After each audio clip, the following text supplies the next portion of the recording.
As we were saying, it was front page news this week when Megyn Kelly decided to leave Fox News for NBC, where she'll launch a daytime talk show, host a Sunday night news magazine, and join in special events coverage. Here's what Megyn said on the Kelly File about feeling a rapport with her audience. But it's the kind of feeling that makes one feel connected to another human being. And that, after all, is why I believe we're here, human connection. The truth is, I need more of that in my life. In particular when it comes to my children, who are 7, 5, and 3. So I'll be leaving Fox News at the week's end and starting a new adventure. Joining us now from New York is Joe Concha, media reporter for The Hill. And Joe, let's start with the obvious. Megyn Kelly was a huge star here, #2 show in cable news. What's the impact on Fox? The impact on Fox, Howie, I don't think will be a heck of a lot, believe it or not. You know, Fox, I compare it to the University of Alabama football program this week, because Alabama keeps playing for championships every year, yet their graduating players are going to the NFL. And I looked at these two examples. Glenn Beck leaves in 2011, leaves a gaping hole at 5 o'clock, highly rated host. Fox takes off their bench 5 people, puts them around the table and says, talk about stuff.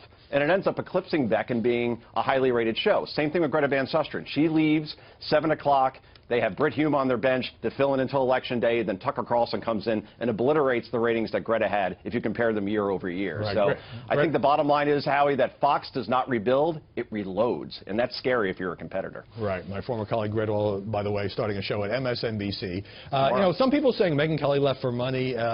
Fox News offered her a $100 million package over 4 years. It's believed she's taking somewhat less money to go to NBC. I think a lot of this was about her schedule, her life, and the 3 kids that you heard her mention.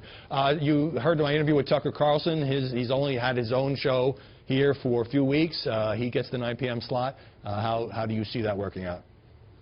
If we're looking at December ratings, if we're looking at what Tucker Carlson has done since he took over on November 14th, we have never seen, Howie, a debut like Tucker Carlson has had for his show. Not just ratings, which have been off the charts, but also it seems like every day I'm seeing a viral video of a segment that he does the night before debating somebody. So I think Tucker certainly is going to be just fine and may even eclipse Megyn's ratings. But to your point around Megyn, though, you're exactly right. This was about her children. This is why you leave prime time for daytime for less money. We've never seen this with a broadcast journalist before at the top of her career. And if I read her book cover to cover. I interviewed her a couple weeks ago. It is an unescapable theme. She wanted to be there when her kids were getting home from school, doing their homework, and tucking into bed at night. Yeah, and that's why you take less money. Okay, but now she's going to be starting a daytime talk show, which has been sort of a graveyard period for some pretty famous and successful journalists. How do you see her faring?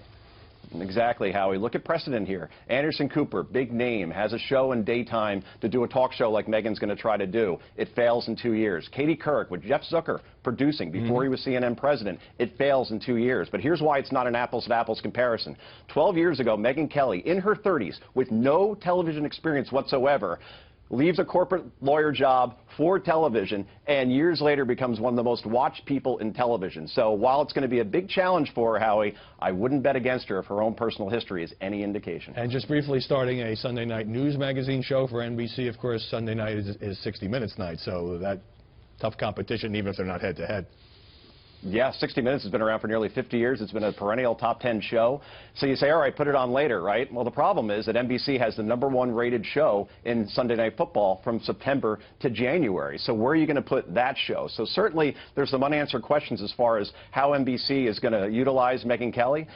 She's going to be on in daytime. We don't know the time slot there, too. We're going to find out probably sometime around September exactly what NBC's plan is for one Megyn Kelly. All right. Well, I wish Megyn Kelly all the best, having done her show and collaborated with her so many times. I wish you all the best, too, Joe Concha.